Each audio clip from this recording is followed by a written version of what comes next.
raconter le championnat qu'a remporté le puissant guerrier. Là où les autres dieux sont restés, mon Seigneur est revenu victorieux. Qui dit bien?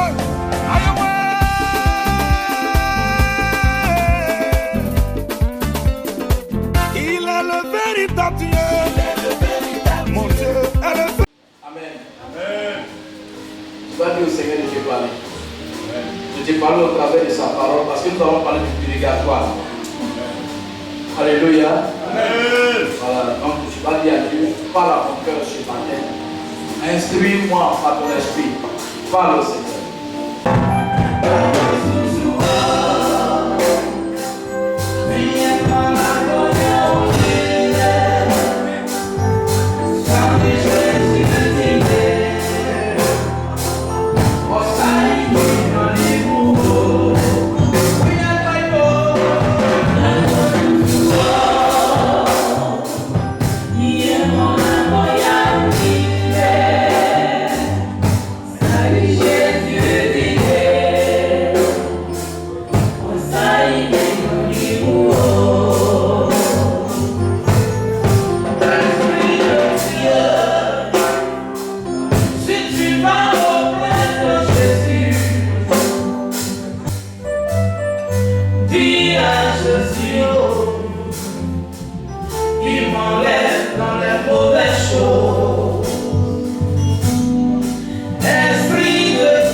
Dis à Jésus,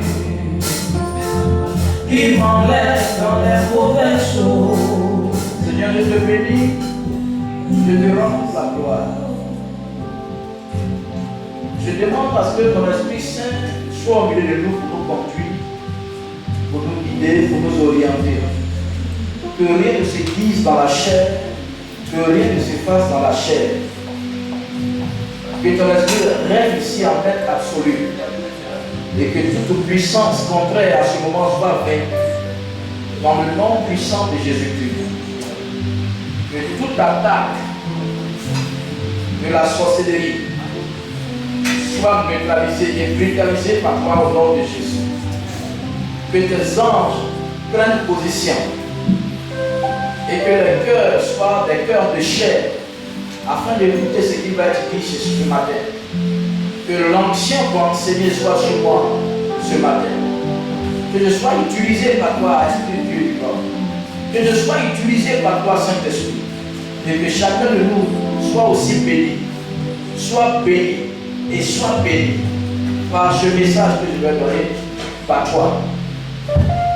Tiens-toi debout rapidement, on va répéter quelque chose rapidement. Les yeux fermés. Et Dieu le Fils. C'est toi qui convaincs le monde. En ce qui concerne le péché. La justice. Et le jugement.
ta présence car elle fait le bien.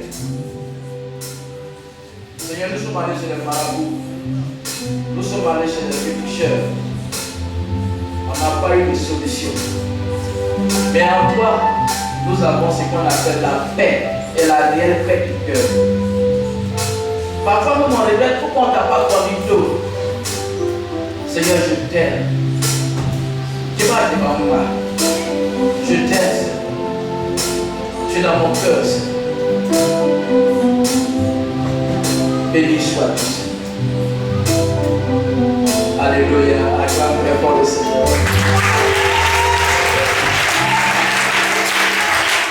Dit à ses disciples, Jésus raconte cette histoire à ses disciples. un homme riche avait un économe Un homme riche a un serviteur qui lui fut dénoncé comme dissipant ses biens. responsable de sa maison. Des gens viennent lui dire ton serviteur gaspille toutes tes richesses. Verset 2.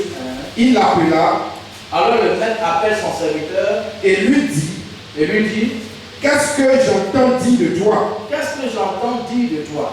Rends compte de ton administration, Rends-moi les comptes de la maison. car tu ne pourras plus administrer mes biens. Maintenant tu ne pourras plus t'occuper de mes affaires. L'économe dit en lui-même, Le serviteur se dit, que ferai-je puisque mon maître m'ôte l'administration de ses biens? voilà, le serviteur se dit, mon maître ne veut plus que je m'occupe de ses affaires. Qu'est-ce que je vais faire? Travailler à la terre, Travailler la terre, je ne le puis. je n'ai pas de force. Mendier, Devenir mendiant, j'en ai honte. j'ai honte. Verset 4. Je sais ce que je ferai. Je sais ce que je vais faire. Pour qu'il y ait des gens qui me reçoivent dans leur maison, Alors, quand mon maître va me retirer mon travail, des gens me recevront chez eux. quand je serai destitué de mon emploi. Verset 5. Et faisant venir chacun des débiteurs de son maître, Et il appelle un par un tous ceux qui doivent quelque chose à son maître. il dit au premier, Il demande au premier, combien dois-tu à mon maître? tu dois combien à mon maître? 100 mesures d'huile, Verset 6, l'homme lui répond, 100 tonneaux d'huile. lui répondit-il. Le serviteur lui dit, oui. Et il lui dit, prends ton billet, assieds-toi vite et écris 50. Le serviteur lui dit, voici ton papier, vite, assieds-toi et écris 50. Au lieu de 100, écris 50. Verset 7. Oui. Il dit ensuite à un autre, Ensuite, le serviteur demande à un autre, et toi, combien dois-tu? et toi, tu dois combien? 100 mesures de blé, répondit-il. L'homme qui répond, 100 sacs de grains. Et il lui dit, Le serviteur lui dit, prends ton billet et écris 80. voici ton papier, écris 80 au lieu de 100. Verset 8. Verset 8. Le maître loua l'économe infidèle de ce qu'il avait agi prudemment. Alors le maître dit du bien de ce serviteur malhonnête parce qu'il a été habile.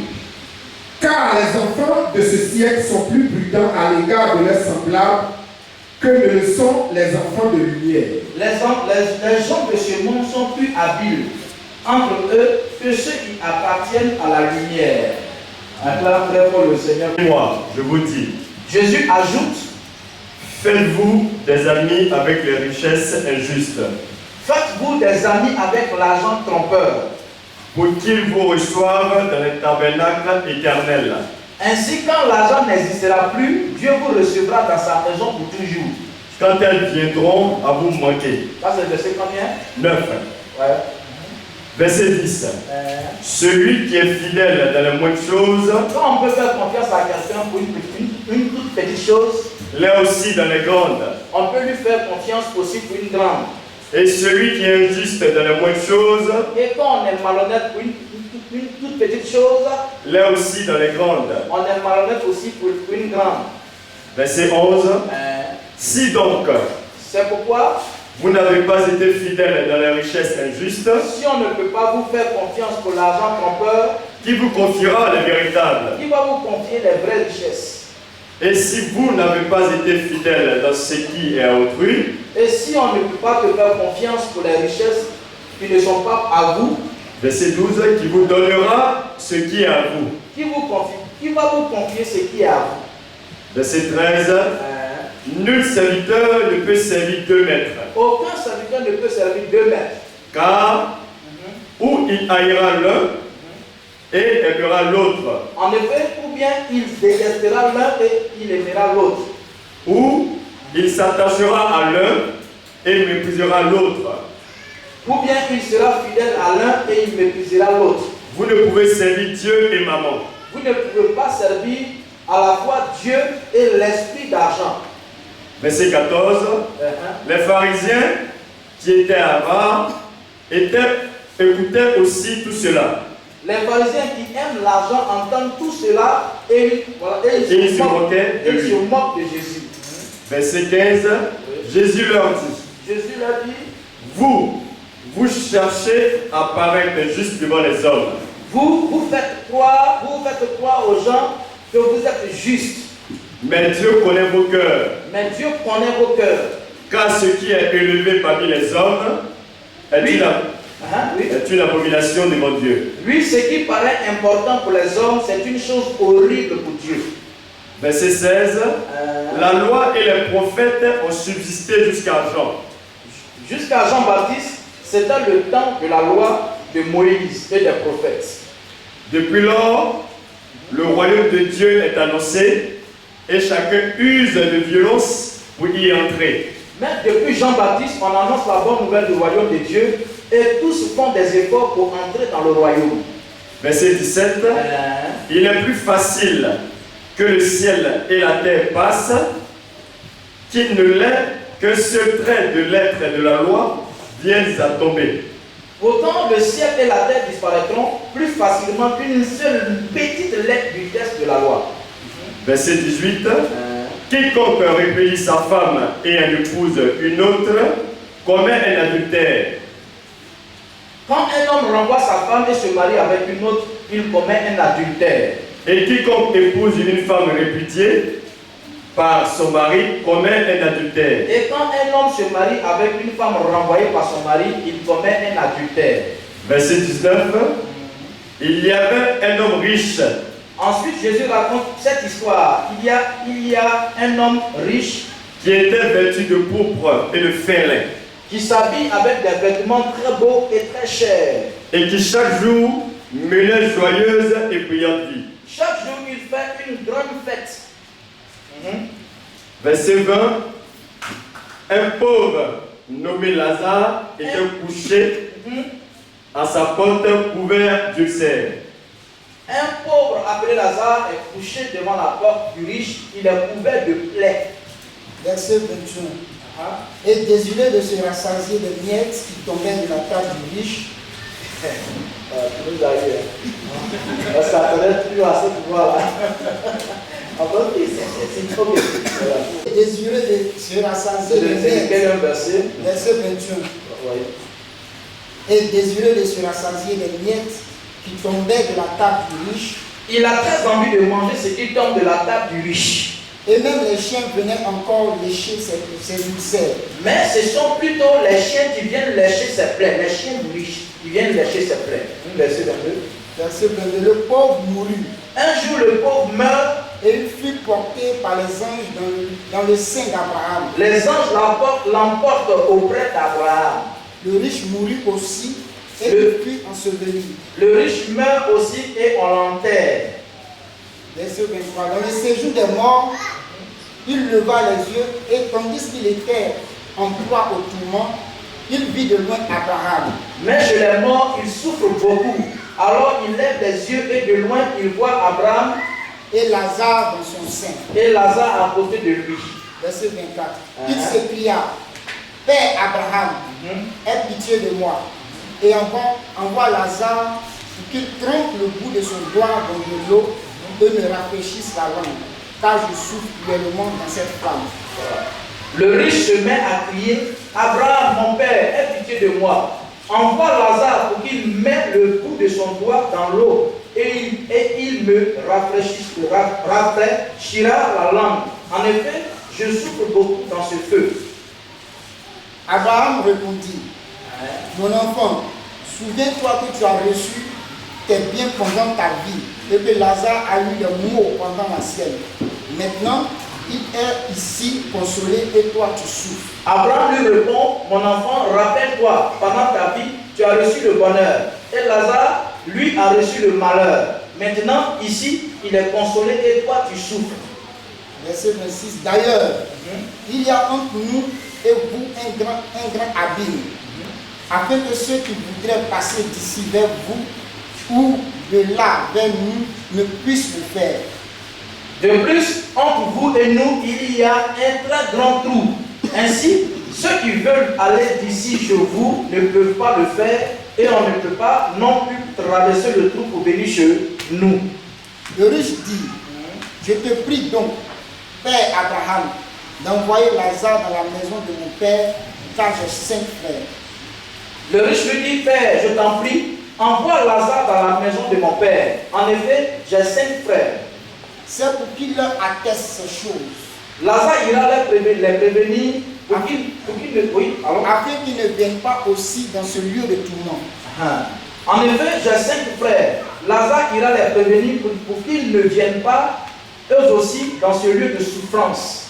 Verset 29. Abraham répondit. Abraham lui répond, ils ont Moïse et les prophètes, qu'ils les écoutent. Tes frères ont Moïse et les prophètes, ils doivent les écouter. Et il dit, non, Père Abraham, mais si quelqu'un des morts va vers eux, ils se repentiront. Le riche lui dit, Abraham, mon père, cela ne suffit pas. Si quelqu'un de chez les morts vient les voir, ils changeront leur vie. Verset 31. Et Abraham lui dit, s'ils n'écoutent pas Moïse et les prophètes, ils ne se laisseront pas persuader quand même quelqu'un des morts ressusciterait. Mais Abraham lui dit, il n'écoute pas Moïse, il n'écoute pas Moïse ni les prophètes, alors même si quelqu'un se lève de la mort, ils ne seront pas convaincus. Alléluia, on acclame le Seigneur. Qui gère tes biens est en train de gaspiller tes biens. Alléluia. Amen. Ton serviteur est en train de gaspiller tes biens. Et c'est comme ça le riche va appeler son serviteur, il va dire, mais qu'est-ce que j'entends de toi? On dit, tu es en train de gaspiller mes biens. Et d'ailleurs, tu ne t'occuperas plus d'aucune affaire ou d'aucune de mes affaires à partir d'aujourd'hui. Amen. Amen. Amen. Amen. Et ce dernier va dire, ah, voilà que mon maître m'a chassé. Voilà que mon patron m'a chassé. Si je repars à la terre, je n'ai pas de force. Pour aller mendier, j'en ai honte. Bon, je sais ce que je vais faire. Je vais aller revoir tous ceux qui doivent quelque chose à mon maître. Amen.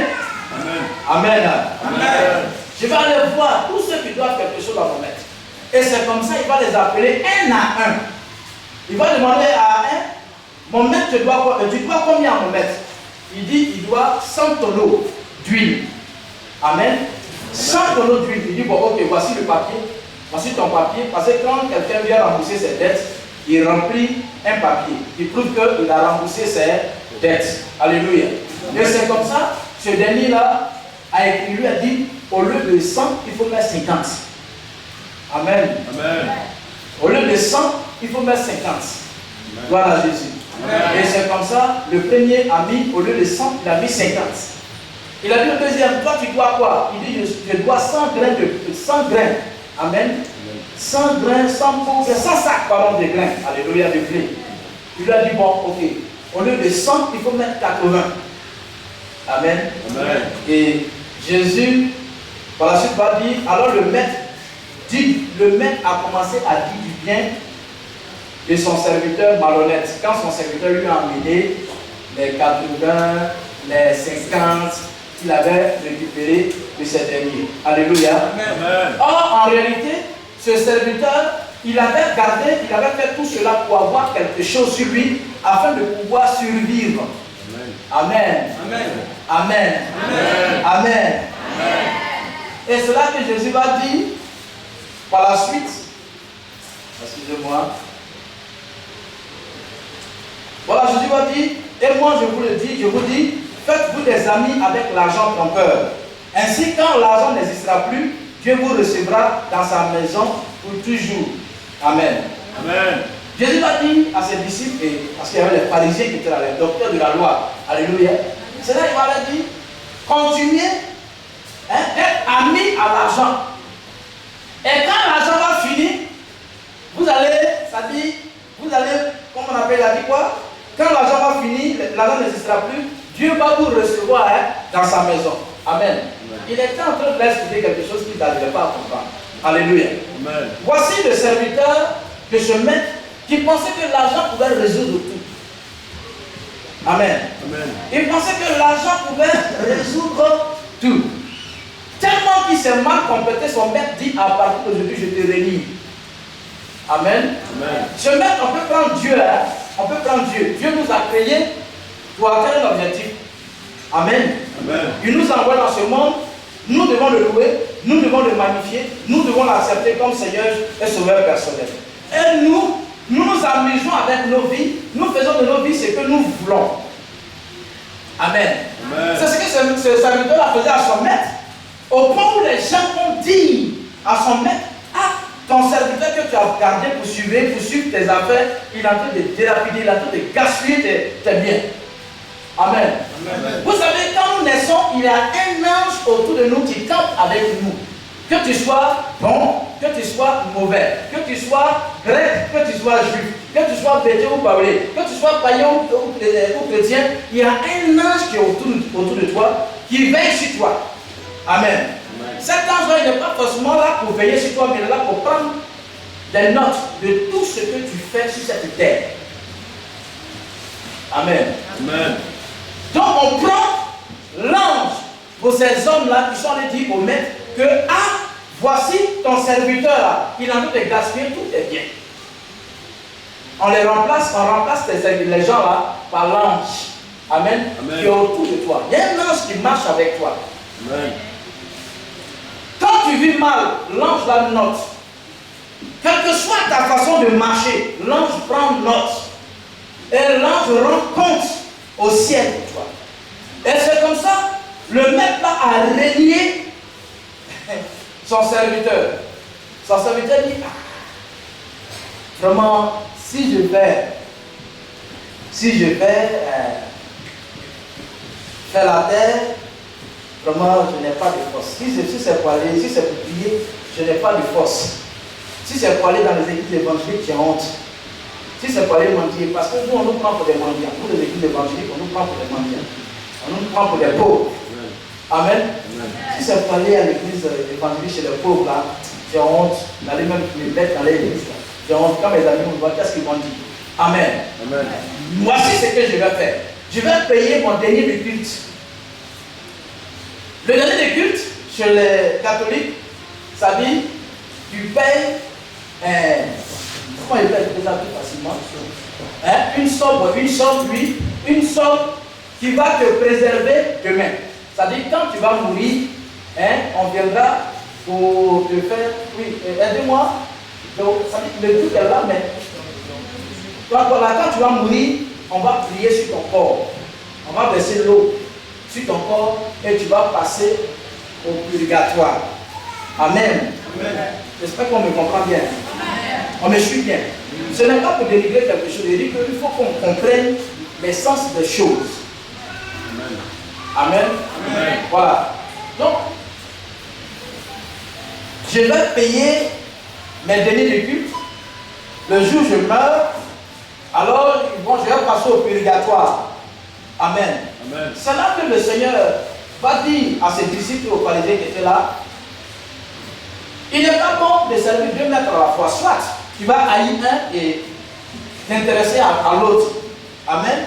Amen. Soit tu acceptes Dieu ou bien tu acceptes le Dieu d'argent. Parce qu'aujourd'hui, les gens pensent que l'argent peut tout résoudre. L'argent peut tout faire. Ce qui fait que les gens vivent leur vie à toutes sortes de vices. Ils font de leur vie ce qu'ils veulent. Ils font de leur vie ce qu'ils entendent. Donc ils s'en foutent, ils se disent que eux ils payent déjà leur dernier de culte. Eux ils payent déjà tout. Même s'ils meurent, ils passeront au purgatoire. Ils passeront quelque part. Voilà, maintenant je vais vous expliquer le purgatoire c'est quoi, avant de continuer. Ça va, tu comprends un peu? Est-ce que tu as compris depuis le départ? Tu as compris à quoi le Seigneur nous regarde.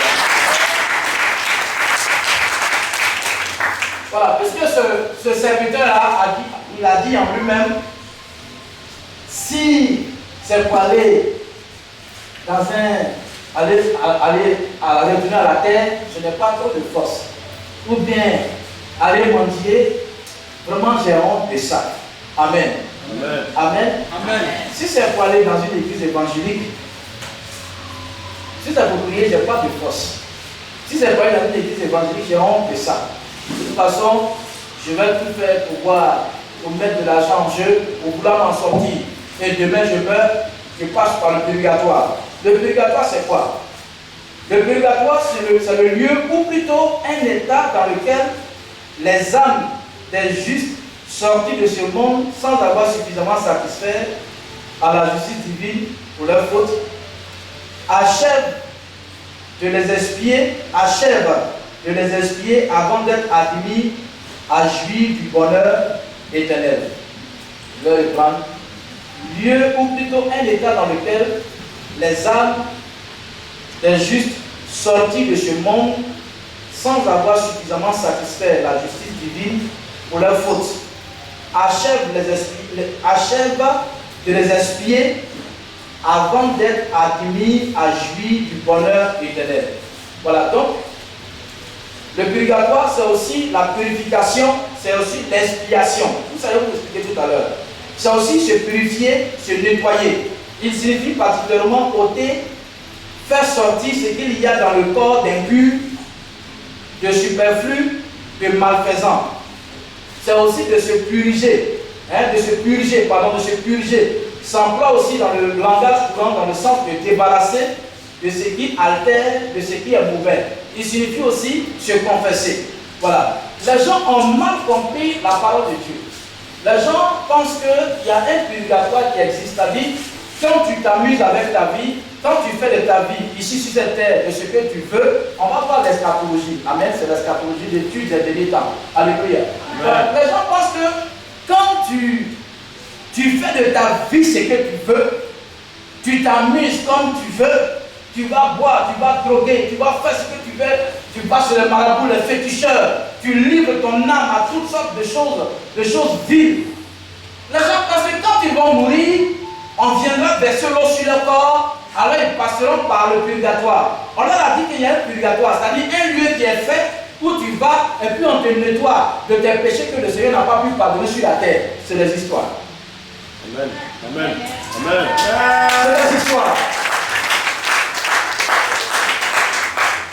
Quand tu lis le livre d'Ecclésiaste, rappelle-moi le passage, la Bible dit, réjouis-toi de ta jeunesse, réjouis-toi de ta vie, fais ce que tu veux, fais ce que tu entends, amuse-toi comme tu veux, fais ce que si tu veux, prends ton pied, mets ça dans ta bouche, si tu veux, va dans les bars climatisés, va dans les maquis, amuse-toi comme tu veux, mais sache que tu seras appelé à un jugement. Je vous assure, il n'y a pas de purgatoire, il n'y a pas un lieu qui est fait où tu as péché, tu t'amusais ta vie, et puis les gens qui ont été comment on appelle, juste des gens qui ont accepté les épreuves, qui ont accepté la persécution, qui ont accepté d'être régnés par les hommes à cause de Jésus, vont partir, c'est là toi aussi tu vas partir. Non, les gens vous blaguent, il n'y a pas de purgatoire, il n'y a pas un lieu où tu vas partir puis ils vont te purifier de tes péchés. Tout se fait sur cette terre.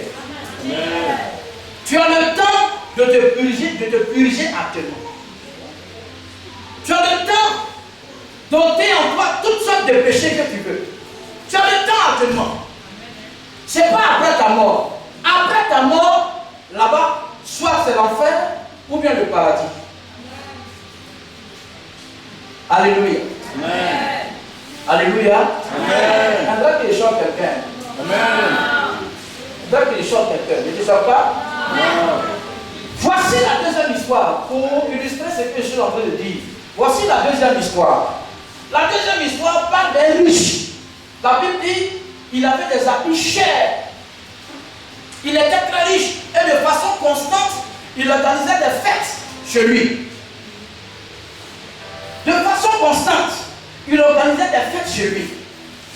Et il y avait un pauvre qui était là qu'on appelait Lazare, qui aimait le Seigneur. Le pauvre s'attendait à manger des miettes.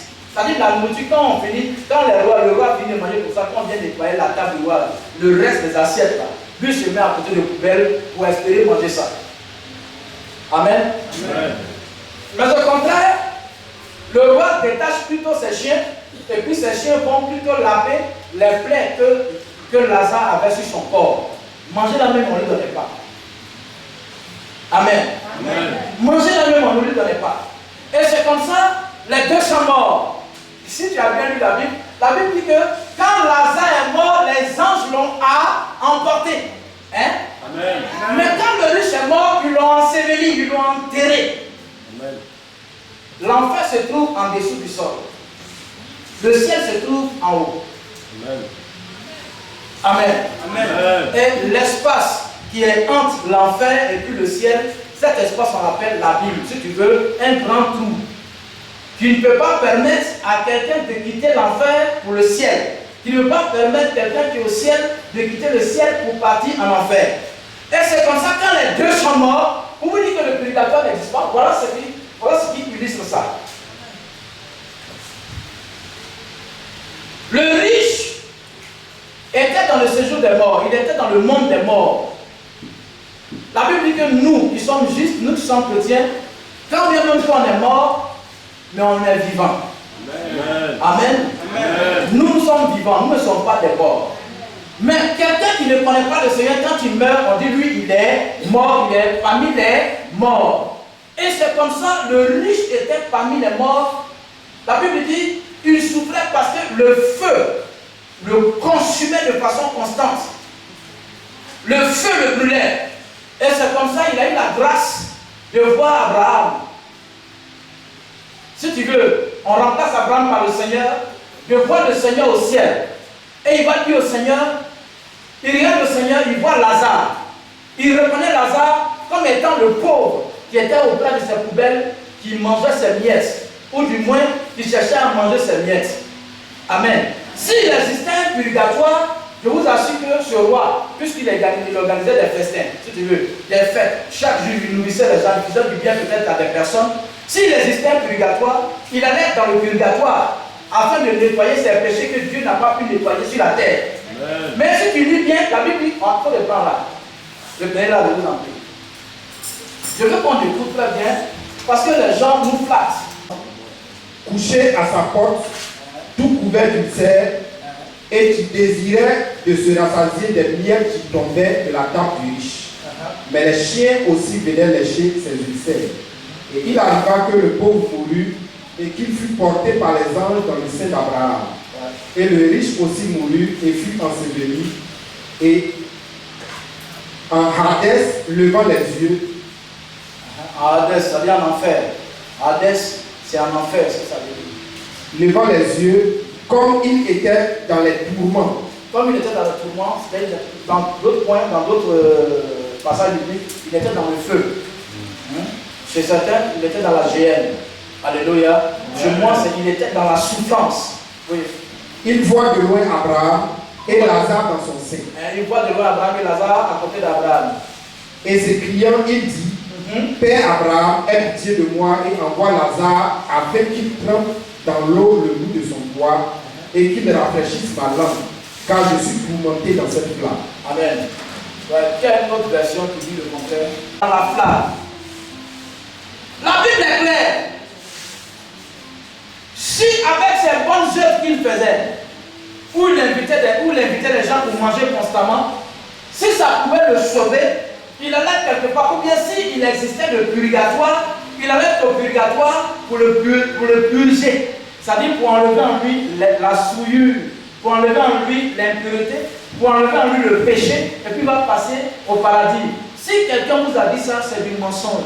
Tu vas faire de ta vie ce que tu veux, tu vas faire de ta vie ce que tu entends, et puis tu vas mourir, tu vas être au ciel. Non, il ne faudrait pas qu'on vous flatte. Amen. Voici l'histoire qui a illustré ça. Voilà, les deux, ils sont morts. Celui qui connaissait le Seigneur, les anges sont venus le porter pour partir avec lui. Celui qui ne connaissait pas le Seigneur, il est parti en enfer. Et là où il était, il y avait du feu qui le tourmentait. Il souffrait par le feu. Amen. Amen. Amen. Amen. Ça me fait mal quand j'entends des enseignements vraiment erronés. Des enseignements de démons qui vont conduire les enfants de Dieu Les enfants pour lesquels il est mort à la croix de Golgotha, il a été flagellé, il a été frappé. Regardez, la chicotte qu'on prenait pour le frapper, amen.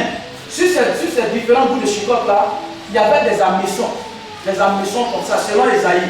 Et quand on le frappe comme ça, on arrachait la chair. Quand on le chicote comme ça, quand il fait ça, c'est la chair qui sort. Amen. La Bible dit qu'il était méconnaissable. On ne pouvait pas le reconnaître. C'est à cause de toi, c'est à cause de moi. C'est à cause de nous qu'il est mort à la croix de Golgotha. Et puis toi, tu vas être à l'aise, tu vas partir, tu vas fumer, tu vas boire, tu vas faire de ta vie ce que tu entends, et puis tu mets en vie en fait des gouttes d'eau sur toi. En fait des gouttes d'eau sur toi, et puis soit ces gouttes d'eau là, ou bien l'intérêt de culte. L'argent ne résout pas tout. Hein. Amen. Si tu payais des sommes d'argent pour dire non que quand tu vas mourir, on viendra verser l'eau sur toi, tu vas passer au purgatoire, c'est dès maintenant que tu vas éviter l'enfer. Parce que tu meurs, tu vas en enfer. Voici une belle histoire qui a illustré cela. Le riche est mort, Lazare est mort. Regardez bien, écoute bien ce que Abraham l'a dit. On prend Dieu. Regardez bien ce que Dieu va dire aux riches. Allons-y. Écoutez bien. Ne t'amuse pas à ta vie, mon frère. Ne t'amuse pas à ta vie, ma soeur. Arrêtons de nous amuser à nos vies. Et puis demain, on va mourir. Les gens viennent en groupe là et puis ils versent de l'eau sur vous. On dit tu vas passer au paradis. Qui a dit ça? Moi, j'ai jeté ma vie. Si on peut faire ça, je jette ma vie puis je m'en vais. Et même il moule. Et bien, il y a on verse l'eau sur moi qui est mort au paradis. Ou bien, on lit Bible là, Bible on lit ça. Il faut que ce soit mon frère. Verset 29. Abraham lui répondit, ils ont Moïse et les prophètes. Non, monte. 25. Et Abraham répondit, voilà. Quand il a dit à Dieu, je t'en prie, permets à Lazare de mouiller un peu son doigt pour goûter, pour toucher ma langue avec une goutte d'eau. On écoute bien ici, on n'est pas distrait, Seigneur. Je captive maintenant tout le monde à mon message. Dans le nom de Jésus-Christ, que le diable ne vienne pas créer la distraction afin que nous partions en enfer. Je refuse cela parce que nous voulons partir en ton sein. Nous voulons être là où tu te trouves, Seigneur. Que tout ce qui est distraction soit banni. Que tes anges maintenant se mettent en mouvement. Au nom de Jésus-Christ. Et Abraham répondit, Abraham va dire, mon fils, souviens-toi que tu as reçu tes biens en ta vie. Souviens-toi que tu as reçu tes biens quand tu vivais. Et que Lazare, il a eu ses maux. Et Lazare, il a souffert pour moi. Mais il est maintenant consolé. Et tu es grièvement tourmenté. Et toi, tu es en enfer. Et outre tout cela, et au-dessus de cela, il y a un grand abîme entre nous et vous.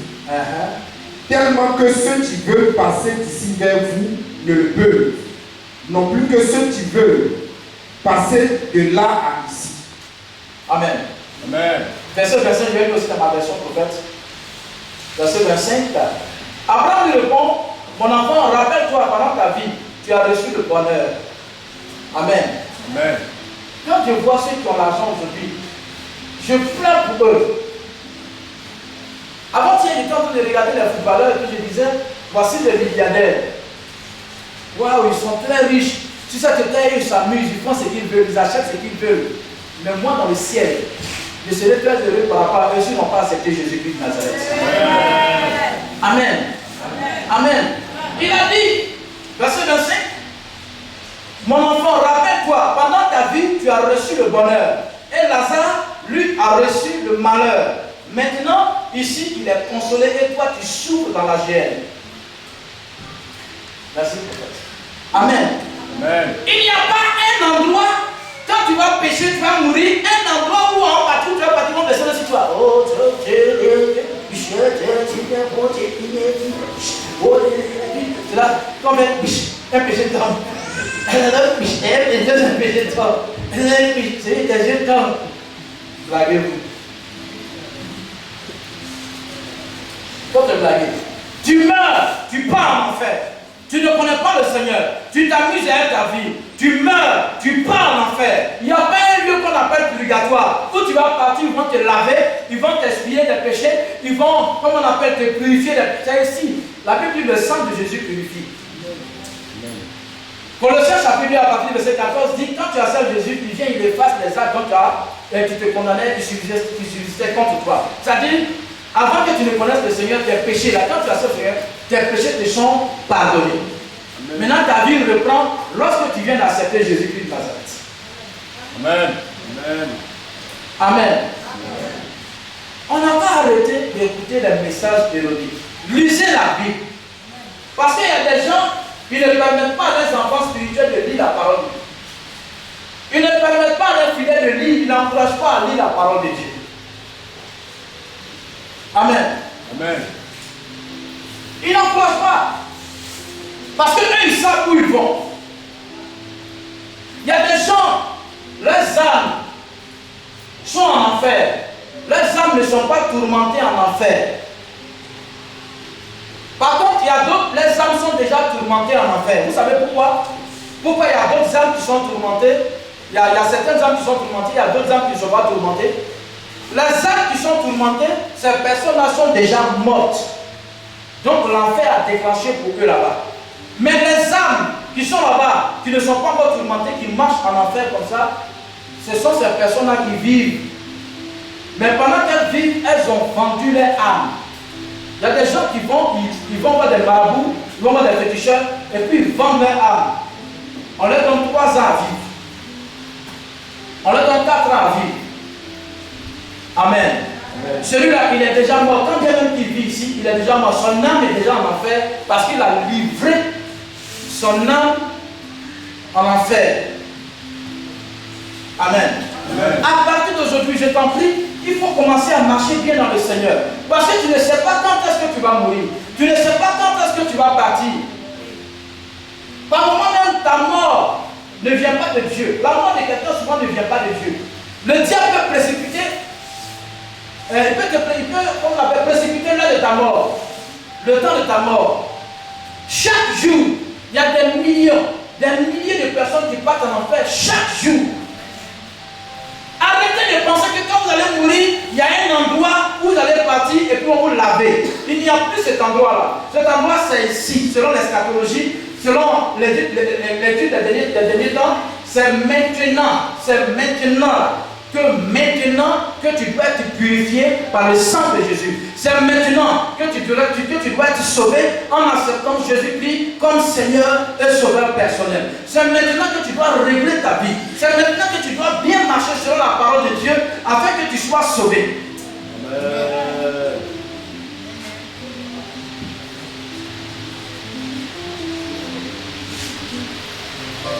Amen. Amen. Eux, ils savent où ils vont. Ils ont déjà vendu leur âme. Leur âme les attend en enfer. Ça dit, il suffit qu'eux ils meurent ici, c'est fini. Leur âme commenceront à être tourmentées en enfer. Alléluia. Prends ta vie au sérieux. Ne dis pas dans la bouche que je suis chrétien. Je suis baptisé.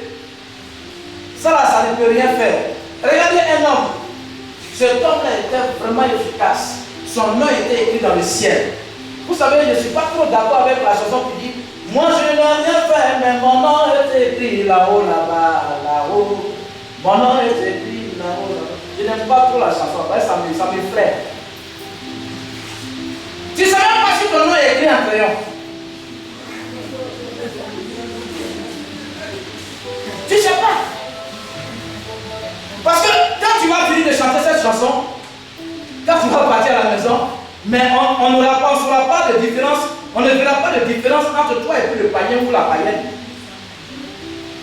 Quand tout de suite tu viens de chanter, moi je n'ai rien fait, mais mon nom est écrit là-haut, là-bas, là-haut, mon nom est écrit. Mais c'est que nous oublions, le nom peut être effacé. Regardez l'histoire de cet homme. Amen. Amen.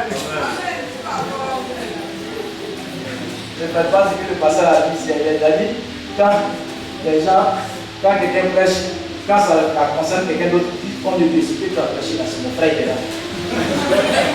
L'autre aussi vient, on ne décide de prêcher le pasteur qui est là. Il faut que moi-même ça va me toucher. C'est parce que ça m'a touché quand j'ai lu ça, que je suis en train de partager avec vous. En fait, c'est un témoignage de ce qui m'a touché, je suis en train de vous rendre.